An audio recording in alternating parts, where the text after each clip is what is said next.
Well, good evening and welcome to another edition of the Ultimate Wellness Group Transformation Tuesday.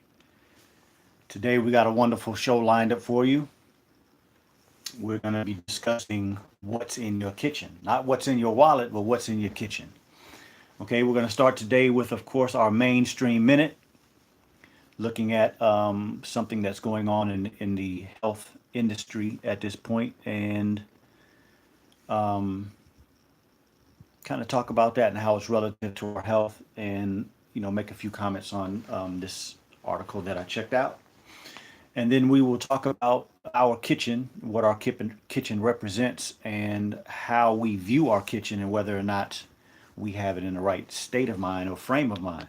Okay, so let's ask the creator to give us an open mind and open heart so we may gather information, learn from each other, be humble, have humility in our learning and growing process. I ask the Creator also to give me protection of my ego, my arrogance, and any impediments that I may have, so that I may be a good and clear vessel for you to grow in your knowledge, so that you can have a wonderful health or healing journey. Sharon Rocket, thank you for coming in. Crockett, I'm sorry. Okay, so thank you all for spending some of your precious time with us on this Tuesday. And let's get straight into the program. So, there usually are, I should say,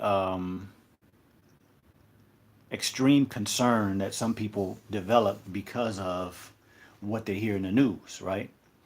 We can be in a particular state of mind and then hear something on the news, read something in the newspaper, see something online, and it totally changed your mentality. I had an experience like that years ago. I was getting ready to go on vacation, was in a good positive frame of mind, walked into my house, somebody had on the news, watched the news. First story was about somebody got robbed. Second story is about some store that got robbed. Third story is about somebody got murdered. Fourth story is about somebody's body was found and they've been looking for her for months. And I realized just watching that how my total aura just changed. Everything about my countenance went in a south and negative direction because of the information that I was hearing.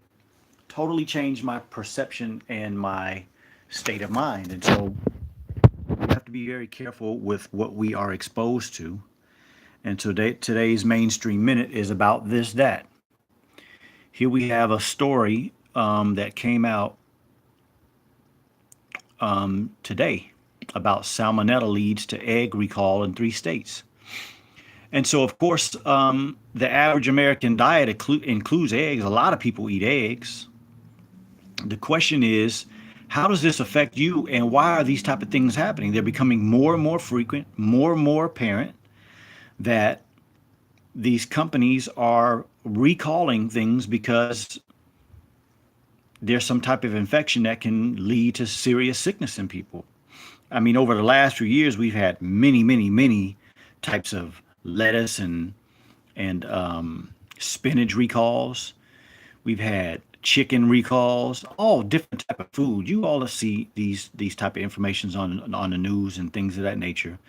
And so, in this particular article, they were talking about this salmonella infection, which actually causes a diarrhea. It causes, a GI upset, and people can become seriously dehydrated. When you are having diarrhea, the fluid in your body, instead of staying in the bloodstream and moving around in the body and keeping everything that we have, brain, all the organs, nourished and with the fluid in them, a lot of that fluid is going out in the toilet when you have diarrhea.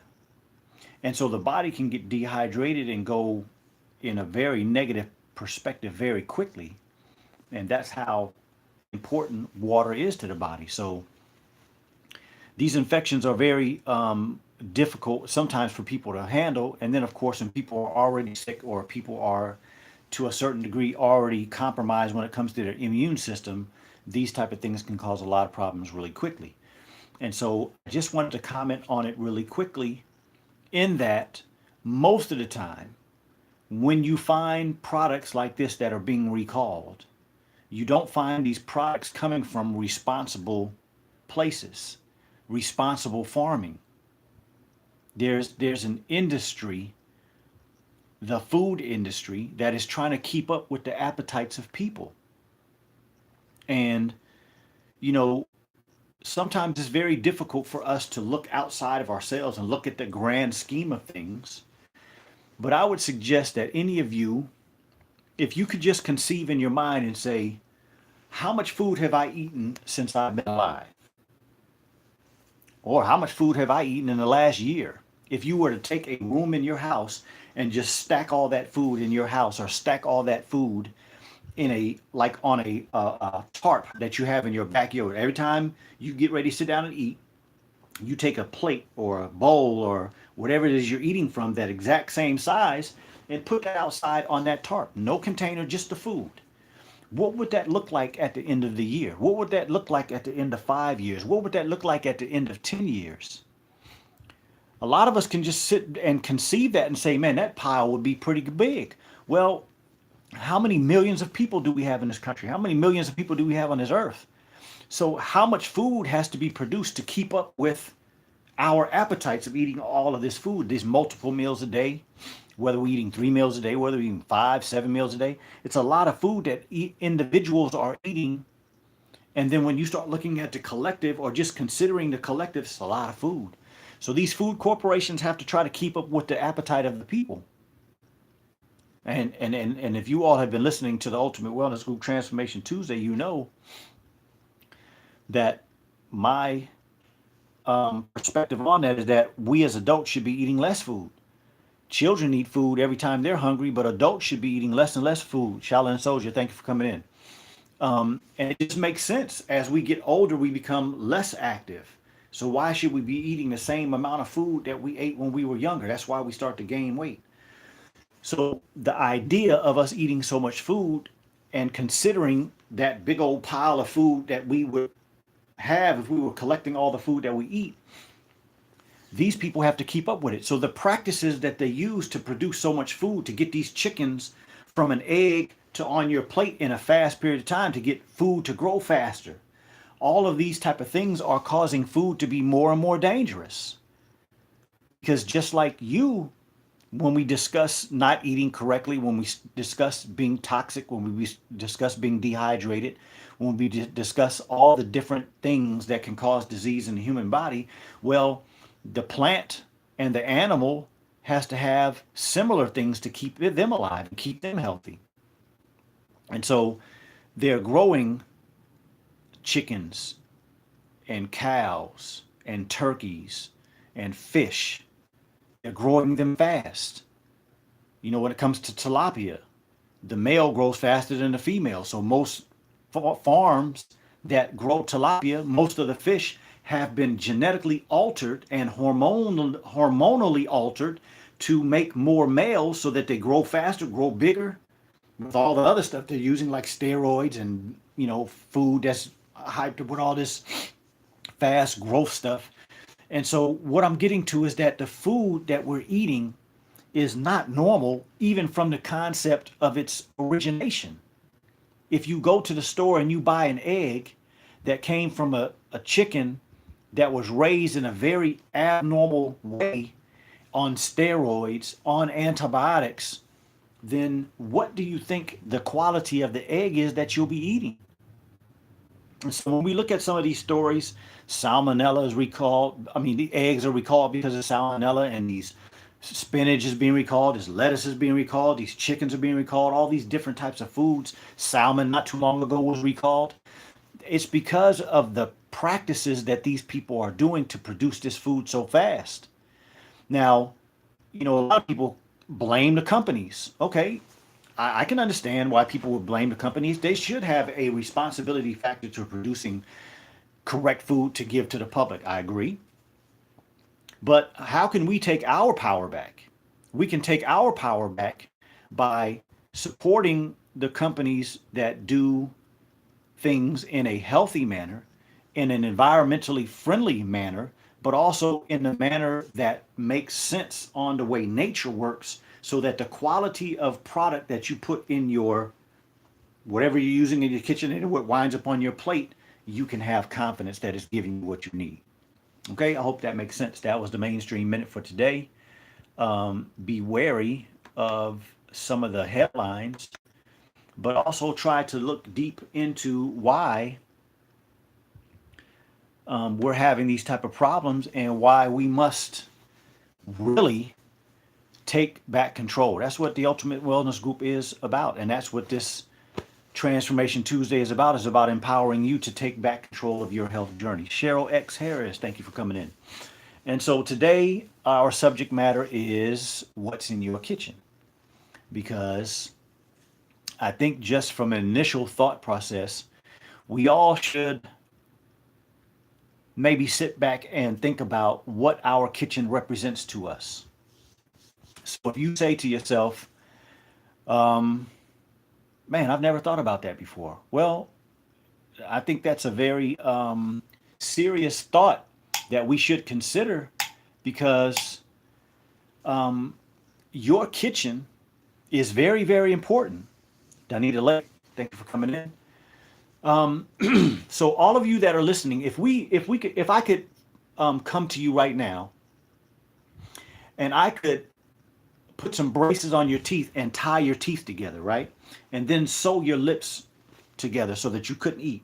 And we say that we don't have any ability to put any tube in your throat. We're not going to open your stomach and put another. Everybody knows that it's just a matter of time before you will die if you don't eat any food. So every day when we sit down at our plate, our desire, our activity, our shopping, our cooking, and what we sit down, pray over, and get ready to put in our mouth should be that profound that we understand that what we are doing is going to either take care of life, give us life, or it's going to go in the opposite direction. I think that would make sense to everybody. So when it comes to your kitchen, I think that the kitchen is the laboratory of health. It's the laboratory, the scientific laboratory that gives you the ability to maintain, improve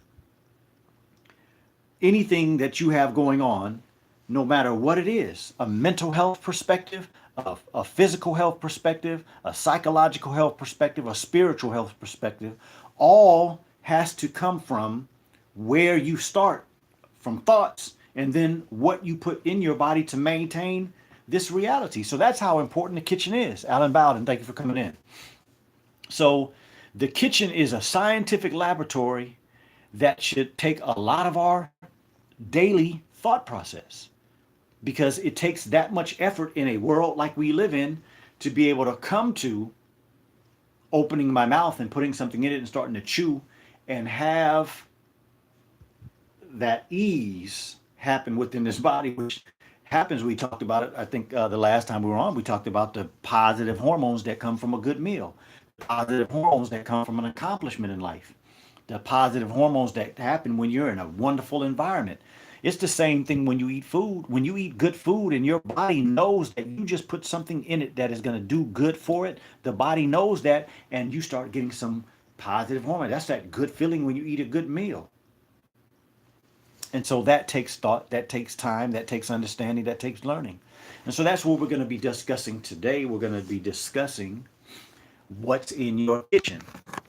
And so for the purposes of a basic discussion, we'll start with the fact that there have to be some foods that are heated.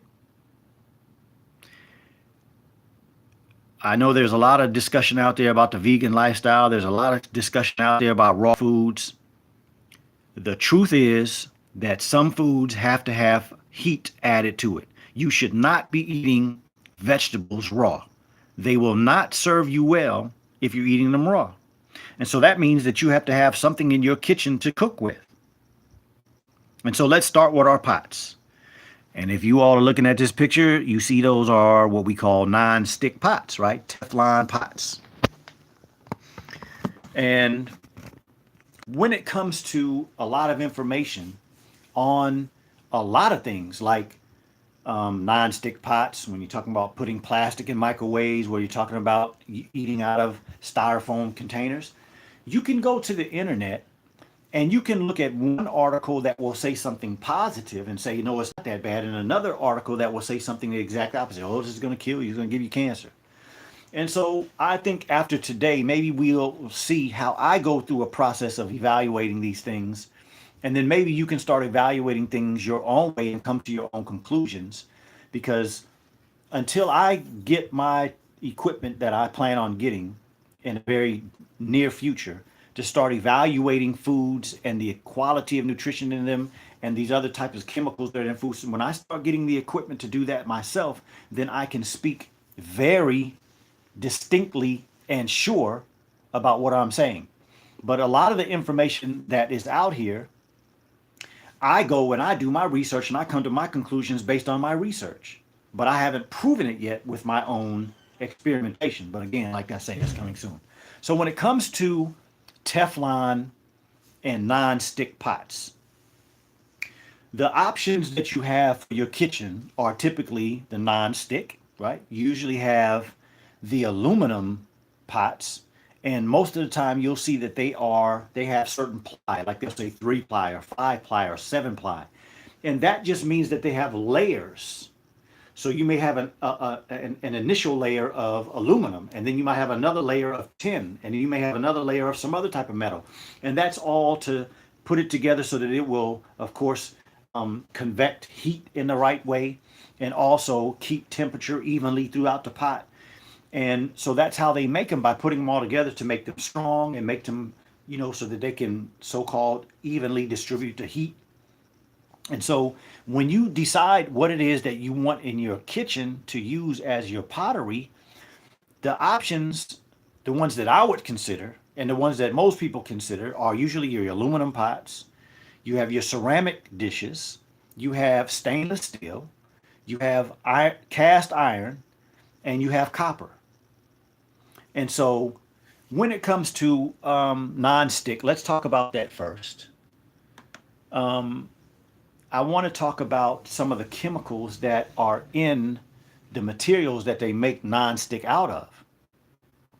And one of those chemicals is called PFO. It's not even necessary for us to get into it. I'm just going to mention it. It's perfluorooctanoic acid. It's not necessary for you all to really get into that. I'm just mentioning that because just by saying that, I think most people are like, man, that doesn't sound like something I want in my body. Well, when you buy a non-stick pot, after you have that pot for a while and that little non-stick area starts to come off, where's that going? A lot of people say, well, it comes off when I wash it. Yeah, I would agree. It does come off. I've seen pieces of it come off long time ago when I had non-stick pots. Because when I was ignorant about this information, I had non-stick pots. But I also remember cooking certain foods, and I remember seeing little pieces of that non-stick stuff once it started to come off the pot. I started seeing that in my food. And that was when I first started doing research about it, years and years and years ago. Danita Lake says, I just started back to work 9 a.m. to 5 p.m. and by 2 p.m. I get so sleepy. What is up with that? Okay, I'll try to adjust that in a little while, okay, because that is part of what we're talking about today. But anyway, this substance that is very commonly used in non-stick pots, within the last few years, they've changed from this substance to another substance that they say is less toxic. But, when you look at the information, they say it's a surfactant. The word surfactant means a substance that tends to reduce the surface tension of a liquid in which it is dissolved. Bunch of big words, right? All that means is that they use surfactants to get different types of liquids, different types of substances to be able to mesh together. So oil and water doesn't mix. So they put chemicals that are surfactants in a water and oil solution, and that starts to blend together. If you put oil, water, fat, or all these type of things in fluids together, a lot of times they will immediately start to pull apart from each other. And surfactants are used to pull these things together, whether you're talking about chemicals or personal care products, or whether you're talking about foods. And this particular one that we're talking about with non-stick pots is absolutely a carcinogen, meaning that it has been proven to cause cancer. But yet they will tell you that using a non-stick pot is not potentially going to cause you cancer. Okay, now there is the reason why I do the mainstream minute, because there is so much information out here where they will say one thing in one study, one thing in one thing you read, and then something totally the opposite in something else. And so I'm here to tell you that we have to gather as much information we can and then come to a conclusion. The conclusion that I have come to is that when I was a young boy, I didn't hear my parents talk about people with cancer very often. And matter of fact, by the time I graduated high school, I remember them talking about one friend of theirs that had, I think it was prostate cancer, and he was trying these natural things like, celery juice or some other things. And I don't remember what happened to the man. I didn't know him, but I remember them talking about him. But I know as I sit here today, I don't know anybody personally, friends, colleagues, just associates that don't have somebody in their family that has already died from cancer, is dealing with cancer now, or somebody in some aspect of their friend, family, close loved ones that has cancer, has dealt with cancer, or has already died with cancer. That is a very extreme exponential rise in cancer in a very short period of time. Miss Tatisha says only stainless steel over here. Yes, okay, I'm going to get that to that in a minute. But, is there a study that can prove that the stuff that comes off of your pot and maybe gets into your food will cause you cancer? I've never seen that. But what I'm saying is that if there's a substance that we know that is cancerous and it is enveloped in this layer that's in your pot and you use this on a regular basis and little by little it's leaching into your food and you start adding that to lack of hydration, meaning I'm dehydrated, lack of good nutrition, meaning I'm malnutritious, and then I'm highly toxic because of all the things in the world, then yes, it's easier to set up cancer in a body that's depleted than one that is highly capable. And so this is just another added thing that we could look at with all the other things that we talk about and say, this is why disease is happening in such people. This is why cancer is on the rise. This is why there's so many diseases that we didn't even hear of a few years ago and now they're common, is because of things like this. So we have to be very careful. Okay. So I wanted to mention that because I think everybody listening, if you have non-stick pots, if it's not affordable, then use what you have and do the other things to boost your immune system and boost your system. But you should get rid of all non-stick pots as soon as possible. Get rid of them because they're not good for you. And so that leaves the other ones, right? We're talking about copper, stainless steel, aluminum, and Corningware or glass, ceramic type things. Carl Brown, thank you for coming in. So let me just say the next one that I would suggest that you get rid of would be aluminum. Aluminum, from my studies, may not cause cancer, but it definitely causes memory problems. Memory problems, from a medical term, is called dementia. Most people use the word Alzheimer's. Oh, this person has Alzheimer's. Well, Alzheimer's has to be diagnosed. There are many different types of dementia. Dementia is just a general word meaning memory loss. Aluminum is directly toxic to nerve cells, neural cells, brain cells. So when you cook something in aluminum, it is definitely leaching into your food. And it is definitely killing some of your brain cells and probably other nerve cells around the body. And so that includes aluminum foil and aluminum. You take hot food out of your pot and you put it in an aluminum container to store it for later. That's the same issue. Get rid of all of that aluminum. So just as a quick reminder, anything non-stick, anything aluminum in your kitchen, you should start in the process of getting rid of all of that. So the next one that I will mention is copper. Now, as I have said before, on the periodic table, there are 118 different elements. It is necessary that we have every single one of those elements in our body in order to be healthy. We don't need a lot of some of them, but other ones we need plenty of. Copper would be one of those that we do need in the body, but we don't need a lot of it. When you get too much copper in the body, it is directly toxic to the liver and can cause serious issues and sometimes are irreversible.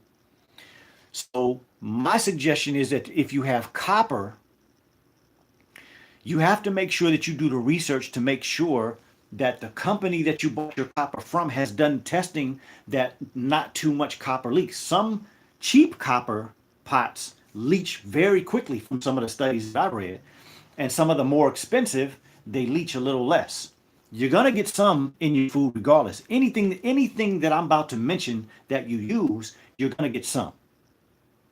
So, but I personally would not have copper as my first pot because I don't know how much copper.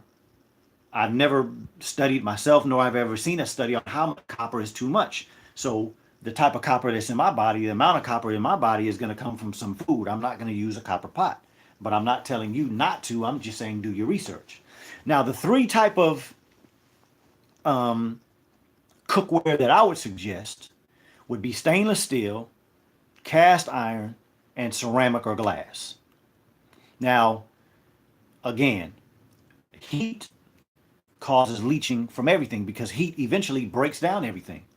But in stainless steel, if you get the proper stainless steel and you don't have any aluminum and no tin in it, so that means that it can't be a ply. You don't want ply stainless steel. You want stainless steel, just a stainless steel pot that has no other metals in it.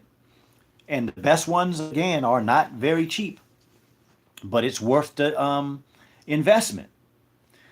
And then when it comes to ceramic or glass, usually in the process of heating, in order to make it what it is, it's a cleansing process as well. And along with the metal, when you do things like stainless steel, in order to heat it and get it into the format that it's in and the shape and all that, there's a cleansing process to that. And the same thing when it comes to cast iron. Now, I have read many and done many, seen and read many studies on cast iron. And yes, some of that iron does break apart from that pot. But the thing about cast iron, the thing about stainless steel, and the thing about ceramic or glass pottery or cookware is that you know it can't be leaching too much because some people have had these pots 40, 50, some of our grandmothers, some of our aunts, some of our mothers have had these pots 30, 40, 50 years. You don't see any dents in them. You don't see it starting to fade away.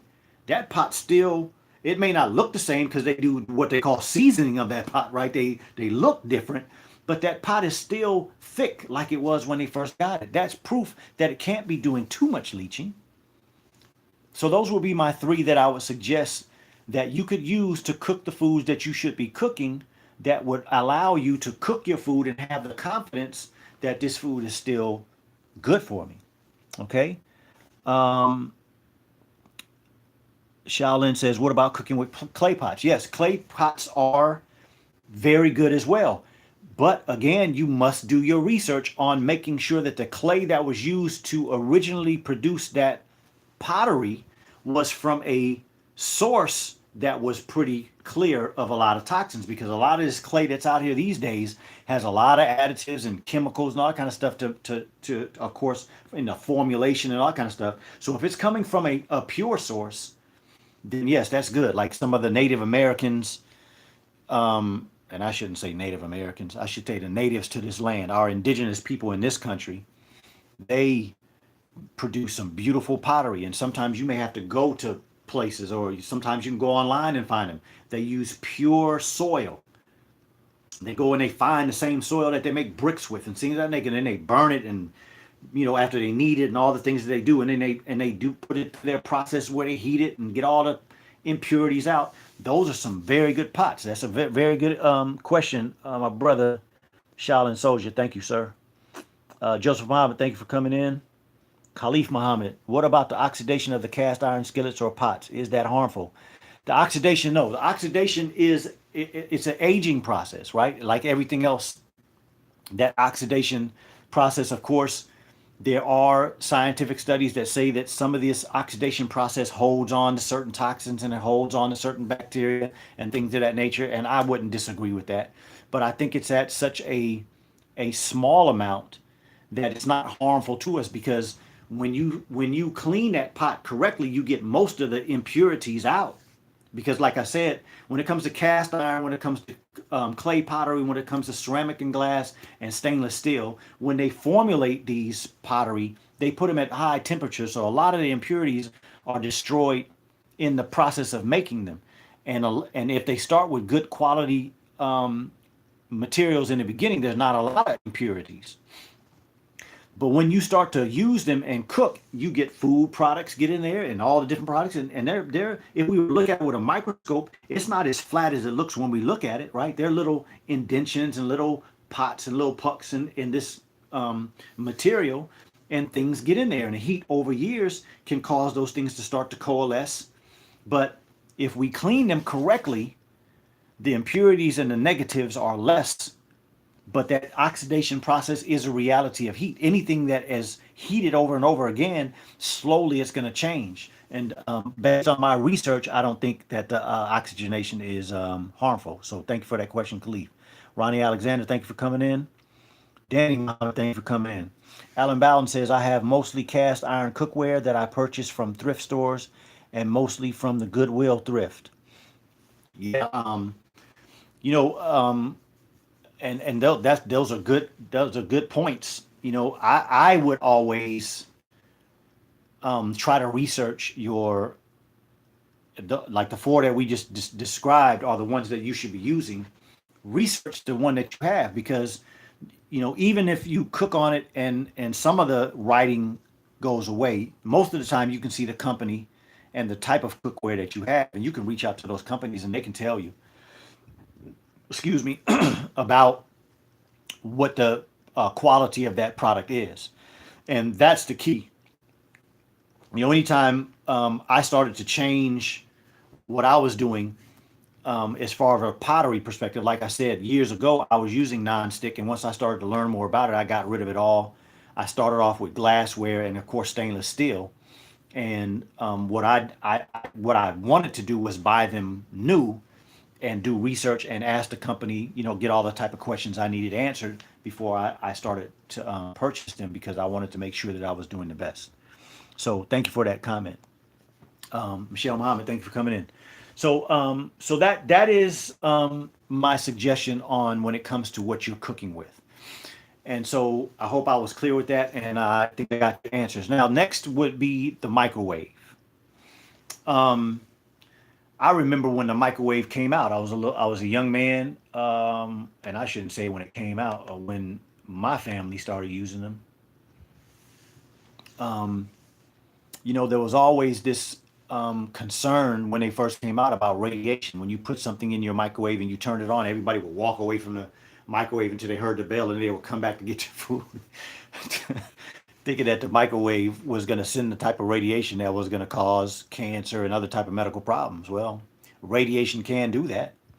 I don't necessarily know if the microwave has enough radiation to cause your body that type of damage, but my point is there have been a lot of the same thing I just finished mentioning. There's a lot of back and forth information. You go on the internet and you search on microwave, are they healthy? You'll get one article that says, no, it doesn't cause you any problem. It doesn't cause any harm to your food. Another one says it will. So again, going back to the process and the way that things work. Most healthy radiation on the planet Earth is that which comes from the sun. Now, those people with light skin can be damaged by the sun. And those with dark skin, very unlikely. Of course, too much of a good thing can be bad, but very dark skinned people, when they go out in the sun, they absorb the energy from that radiation from the sun.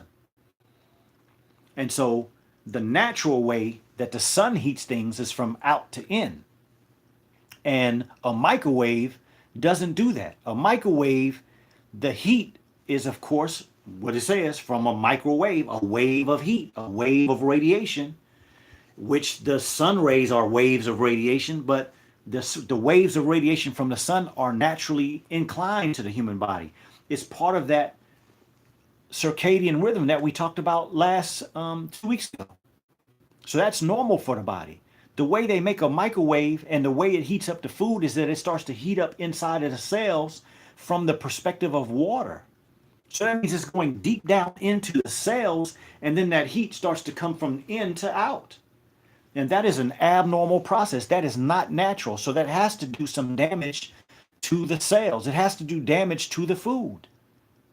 And so based on the research that I've done over the years, my suggestion to everybody is that if you believe that you've learned and gotten the knowledge to bring good food into your house, if you prepare a good meal and you put it in the microwave, once you put that microwave on, you're destroying everything good about the food that you thought you were about to eat. So, when I've moved into apartments or I've moved into a new house and they got the microwave, the first thing I do is unplug it because microwave is not used in my house. And I think maybe over the last 20 years, I may have used the microwave maybe 2 or 3 times, and that was for popcorn, which I don't eat that often and shouldn't be eating. But when I do, it is the only reason that I would use a microwave. I never put food in a microwave. If I'm going to heat up my food, I'm going to take the time to put it in the right type of dish and put it in the oven and let it warm up slowly from outside to in, because that's the way food should be heated up. Leah Muhammad, thank you for coming in. And so automatically, if anybody is listening for the first time or many times, again, I want to preface that when it is something as important as I stated in the beginning, as important as your health and as important as your kitchen is to your health, we have to start getting away from the idea that quick, fast, in a hurry is what is good for you. No, taking time and methodical thought process, a methodical processing of your food, whether it's being cooked or whether it's choosing the food or whether it's how you put the food together, choosing what foods need to be put together, how you should eat it, what should be eaten first, what digests faster than. All of these things are things that have to be thought about when you're talking about how important your kitchen is to you. Okay? So we talked about the pottery. We talked about the microwave. Oh, Akila says, I pop popcorn. First of all, thank you for coming in, Akila. She said, I pop popcorn the old-fashioned way when I eat it. Yeah, in the pot, right? Like old folks used to do. Yes. And so that I'm going to have to take that from you. See, and that's why I always start off with, remove my ego, remove my arrogance, and make me a vessel, because I can learn from you all in your questions just as much as you can learn from me. And that's a good, excellent reminder that I can go back and doing. I shouldn't eat popcorn at all, because we shouldn't eat popcorn. But anyway, when we do mess up, sometimes when we mess up, we should at least do it in the most healthy way that we can. Okay, so the next thing that I want to talk about is cans and canned products. And I'm not talking about canning from the perspective like some old people do when they take, all those strawberries or the peaches and they make it into a jelly, or they get the okra and they put in a glass jar and like that. That's pretty good, as long as your glass jar, your mason jar, and the top doesn't have the ability to leach into the food. Now, a lot of you are old enough to remember when you could open a can and you take the food out of the can and the food tastes like the can, right? These days, you don't have that happen because they put a lining on the inside of cans. And most of the products that they put on the inside of these cans are based in phenols. And phenols are like industrial cleaners, very, very toxic to the body. And so that's why eating canned products is bad. You shouldn't do it on any regular basis, because even if you buy the type of products that say BPA free, it may be bisphenol phenol A free, which is what BPA stands for. Is highly toxic. If you get a chance to look it up, BISPHENOLA. Very highly toxic, very highly cancer causing agent. But of course, if they don't use BPA, they're using other type of chemicals, because that plastic lining has to last. And it's a barrier between the metal of the can and the food to keep that taste from happening. But there are other consequences because of the chemicals. And so we have to stay away from cans as much as possible. Canning in a glass jar, as I mentioned earlier, is good, so that you have some food stored in in case of hard times. Here it is that we have potentially a hurricane that's going to hit over there on the East Coast in the North Carolina, South Carolina area. And most of those people are right now so anxious and so out of their wits figuring out what they're going to do. But how many of them would be less anxious if they were prepared correctly? Now that doesn't mean that sometimes you need to leave where you are if the weather report is saying that your area is going to get hit pretty bad. But my point is that if you have food stored, if you have certain things stored for your capacity to make it for a little bit of time before you can get back home or before you have a chance to, you know, get back to a place of normalcy, we should be trying to store some food. But we have to make sure that the containers that we use are good containers. So even those of you who do jarring, you have to make sure that that top that goes on your jar, and over here on YouTube, Tanya Washington said, and it's also a hormone disruptor. Absolutely. And I'm going to get to that in a minute. When that top goes on that glass jar, you still have to make sure that that plastic lining on the top of that jar, I mean, the top, on that top, the inside of that top doesn't have these same chemicals, because it, even though it's not on the whole can, it still can get into the food. And then Tanya Washington made a good point, which I'm going to get to in just a minute, because I want to mention some of these other chemicals. And again, I'm not interested in you all memorizing these chemicals. It's just that we have to understand that a lot of this is in the styrofoam and the plastic that we're putting in these microwaves and we're putting hot foods in. This stuff is leaching into the food. And it is very, very harmful for you to have this stuff leaching into your food. And your food is the source of what you are taking care of this body with, right? So we have to be very careful. Let me get to a couple of more of these statements, and then I'll get to this. Is the toasting oven better? Yes, I'm going to get to the toasting oven just a few minutes. So do you do your own canning? Somebody asked, I didn't see the name over on YouTube. Danny Mom, what is the real reason for microwaves outside of quick preparation? And then Akila says, what about the BPA-free plastics, like for water bottles? Same issue as the substitute products for BPA-free cans. Yes, absolutely. And that's why I was going to mention these. All these are beautiful questions. Danny, as far as the reason for microwaves, yes. The microwave, of course, wasn't originally, the scientific reality of a microwave was not originally for food. It was originally a process that they learned out of producing weapons that, you know, can do things like they have sound weapons now, and they have water weapons now, and they have microwave weapons that they use to do horrible and horrific things. And out of that technology came the microwave.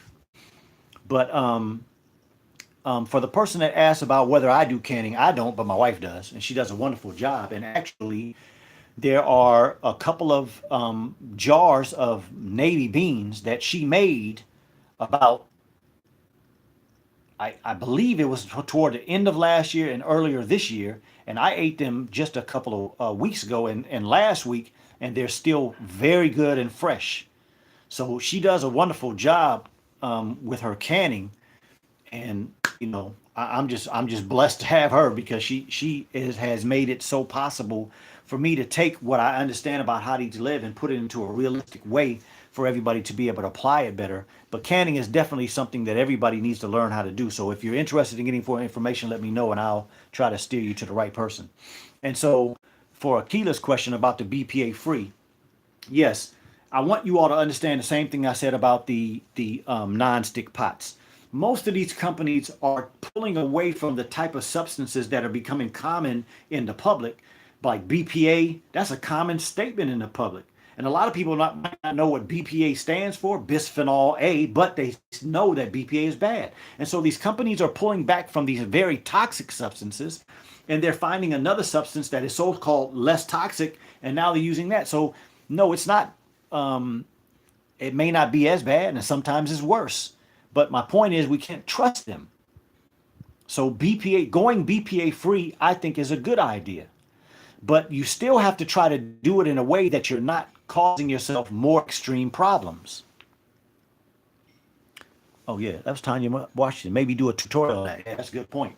I'm going to have some help on that one because I don't know how to do it, but we definitely can do that. So my point is this: when it comes to styrofoam and it comes to plastic, the extremes of temperature are where you get your worst leaching. So if you put something hot in plastic, or you put something like styrofoam, which styrofoam is a type of plastic, when you put plastic in a microwave and you put that microwave on, you're immediately going to start getting reactions because of that microwave heat, and things are going to start leaching. When you put hot or extremely cold things in styrofoam or plastic, that's when your leaching process starts. So if you're going to lose, I don't use styrofoam at all. Now, on a day when I'm a cheat, I'm gonna go to a restaurant and I know I'm not eating well. I may allow them to put styrofoam in my place, but I mean my food in styrofoam. But typically, I stay away from styrofoam, and I try to stay away from plastic in anything that I do, unless it's something that I drink. And you have to understand that when it comes to room temperature, when what you're drinking out of a plastic whatever is room temperature, there's less likely that you'll get leaching. But when it's extremely cold or extremely hot, that's when that leaching increases. So that's what I use as kind of a method to I do get away from BPA, so I try to get BPA free plastics. And then after that, I try to make sure that whatever I'm putting in something plastic, I try to keep at as close to room temperature as I can.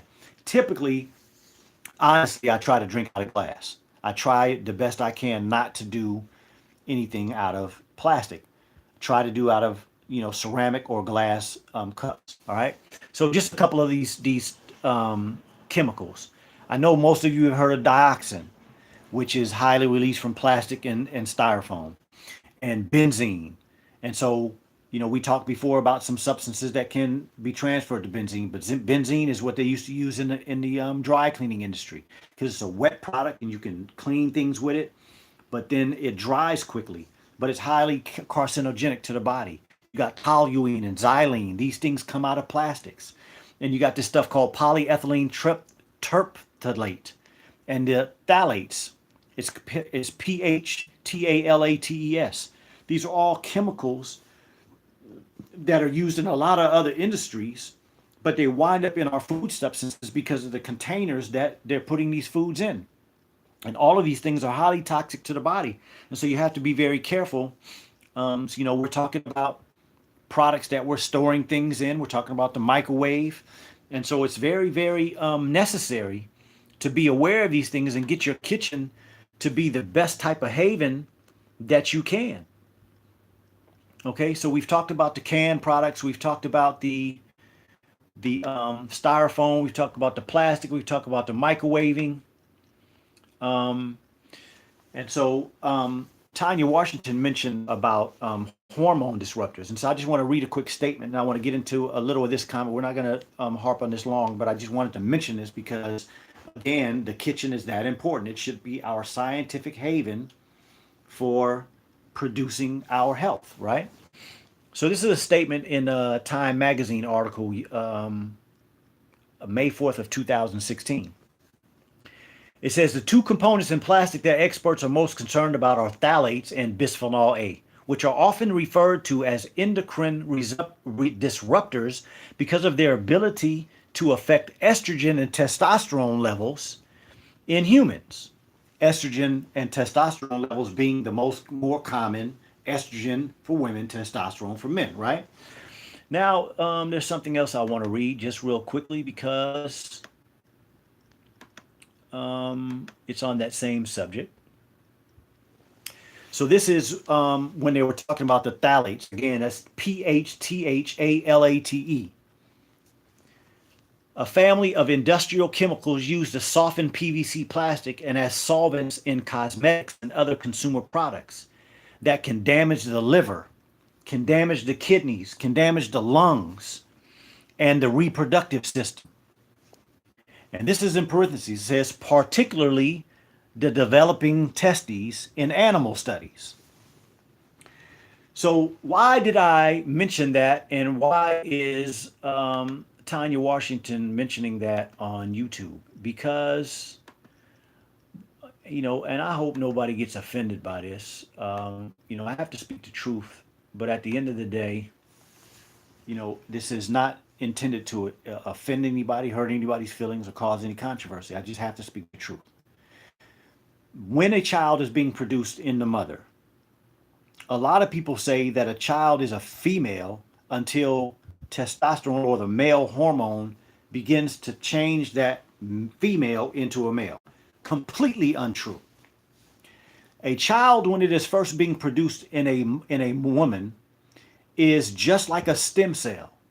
It is non-differentiated. A stem cell has the ability to become anything in the body. A nerve cell is different than a heart cell, is different than a muscle cell, is different than a liver cell, different than a kidney cell. They all have similarities, but they all have some specific realities to them that differentiate them from everything else. So a stem cell, it isn't differentiated into anything, but it has the capability of becoming all of that. The same thing for a baby when it's first being produced in a in a woman.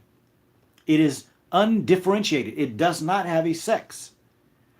At the end of the first trimester and into the second trimester, a child becomes one sex or the other because of the hormone estrogen or testosterone. It starts to change the pelvic region into the sex of a female or a male. Now, that happens 100% specifically and as it is told. There is no variation in this. There can't be no mistakes in what God put together. Let's get that clear. When that child is produced in a physical sex, the mind still hasn't been produced to its sex. What do I mean by that? At the end of the second trimester and for the rest of the pregnancy, a child's mind is being influenced by that hormone to be have particular characteristics as the sex that it was produced. So what does that mean? That means that a child is made into the sex that they are in two different manners. One is the physical aspect of the sex that happens in your private area, and of course in the chest and whatever areas of the body where our organs are that differentiate male from female. And then you have the mental part of it that happens later in the pregnancy. And so when we start discussing hormone disruptors, and you look at the things that I just finished talking about today, when we're talking about the chemicals that are in non-stick pots, they can be hormone disruptors. When you look at the type of things that the microwave produces when it heats up these plastics, they can be hormone disruptors.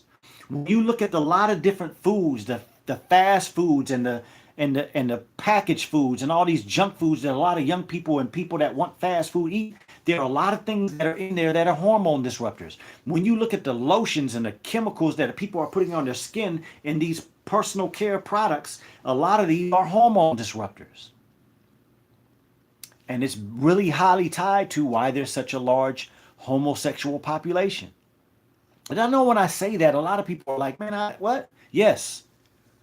There is plenty of research that states that if you are altering the hormones as a woman is pregnant, you can cause problems in even the physical health, the physical manifestation of that child being a female or a male. But you also can cause many, many problems with the mental, sexual maturation that occurs in pregnancy. There's a way that a male has certain characteristics naturally from nature, and there's certain characteristics that a female has naturally from nature. There's only one purpose of a vagina and only one purpose of a penis. Again, this is science. This is not trying to attack anybody, put anybody down. This is not cause controversy. A penis and a vagina are to procreate. So sex with a penis and an anus can't produce anything, and two vaginas can't produce anything. It's not possible. So God doesn't make mistakes. No, but there are many, many chemicals out here that can cause problems with the production of sexual organs, and most importantly, the way the brain matures from a sexual perspective at the end of the second trimester going into the third trimester. So again, we started with the importance of the kitchen being a place where we have to think about how important it is to eat. and to drink. If you don't eat and or drink, you will die eventually. So it's very important for us to have a very sincere and knowledgeable way to go about producing what we do in the kitchen. Okay? So again, that if we want to get further into that subject, we can do that another time. But the main thing I'm getting to is that a lot of the subjects that I touched on today, first being those non-stick pots, the plastics in the microwave that people are putting in a microwave, and the plastic and the other types of things, aluminum, that we are using to put and store our foods, they are causing many problems: dementia, memory problems, and hormone disruptors, and just overall toxicity to the body. I want to get into my last point and we'll be finished for today, unless there are any good questions. Victor, thank you for coming in, bro. So some of you may have heard this and some of you may have not. And I think what I'm going to do is start with the normal first. Okay, so let's go to the beautiful anatomy book. And of course, right there in the middle is what the human body looks like from the GI perspective, right? We've gone over the liver, the stomach, the pancreas, the gallbladder, the spleen, the small intestines, large intestines, all there in the abdominal cavity. But if you look here, that is what the areas of the body inside the intestines look like when you are absorbing your food. You see those little arrows that go down and up? When your food is being broken down in your stomach, it's being digested so that it is microscopic, meaning that you can see it with your eyes.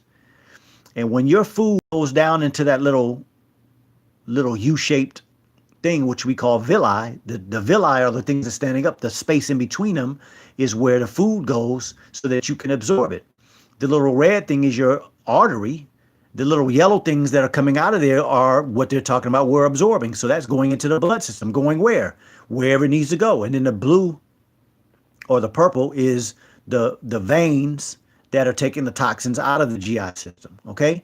Now, that system has to work very, very specifically in order for us to be healthy.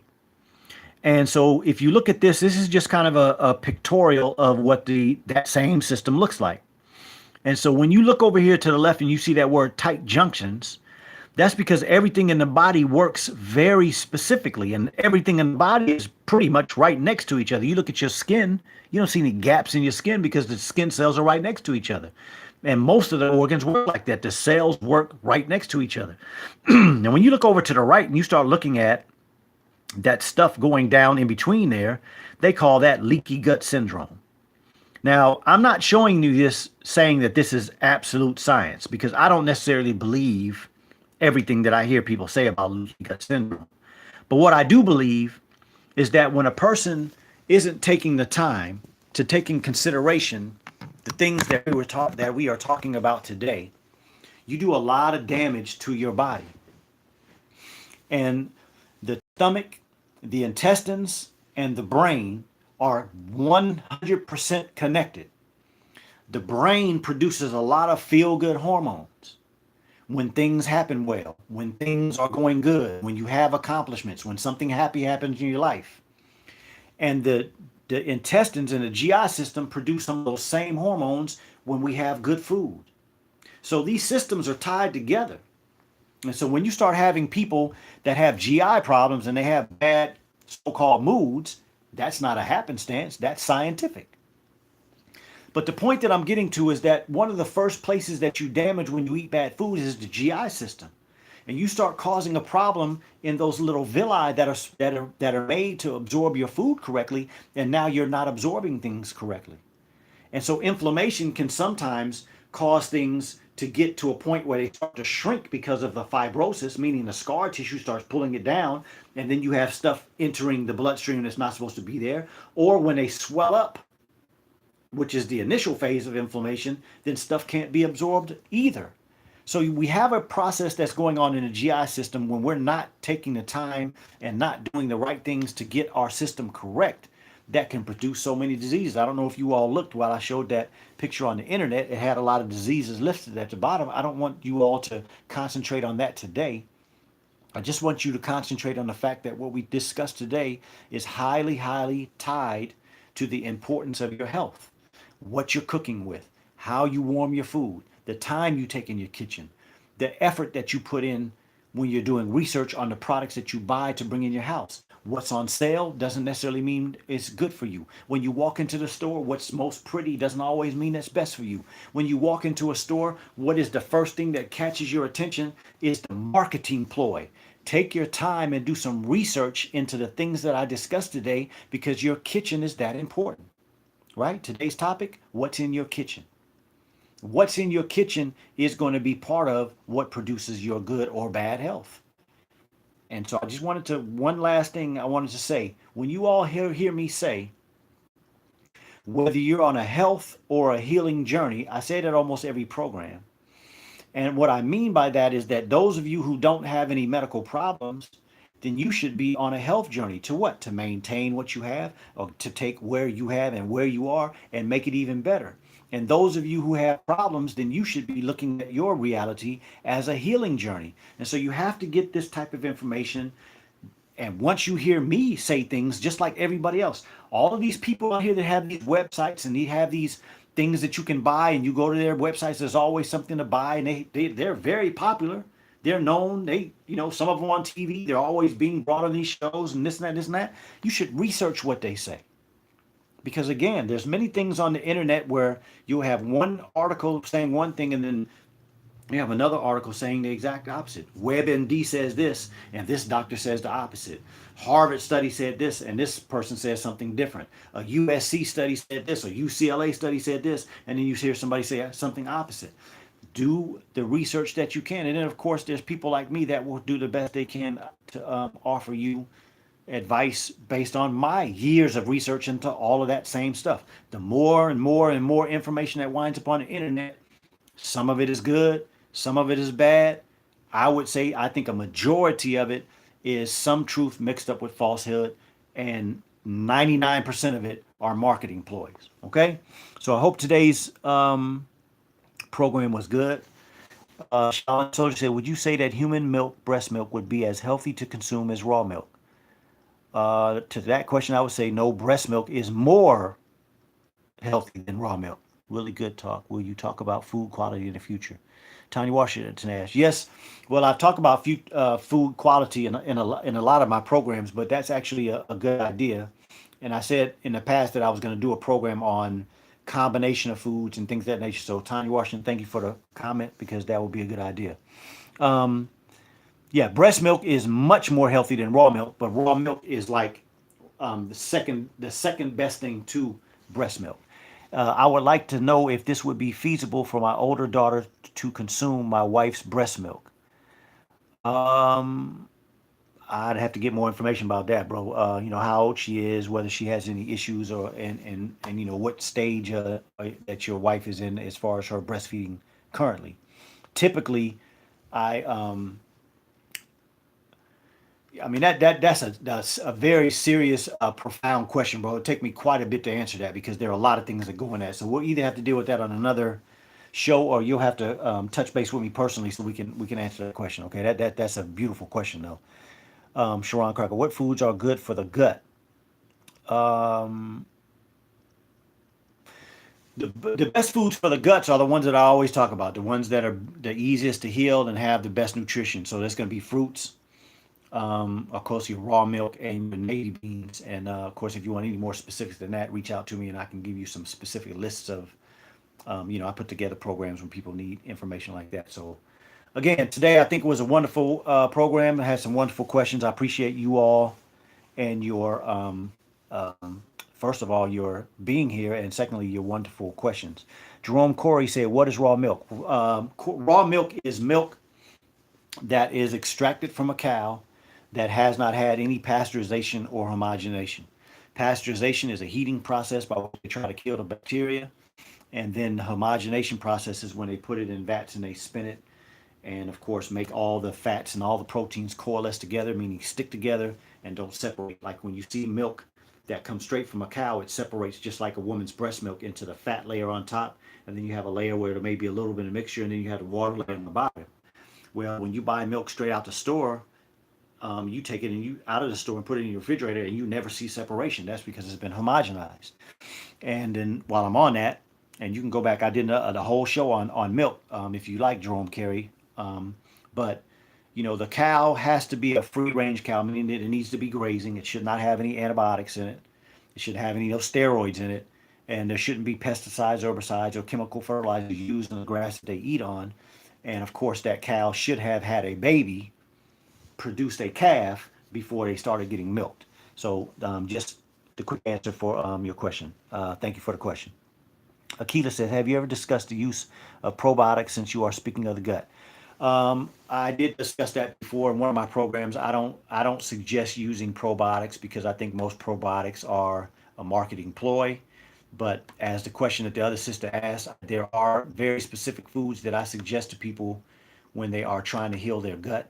But it's actually a process.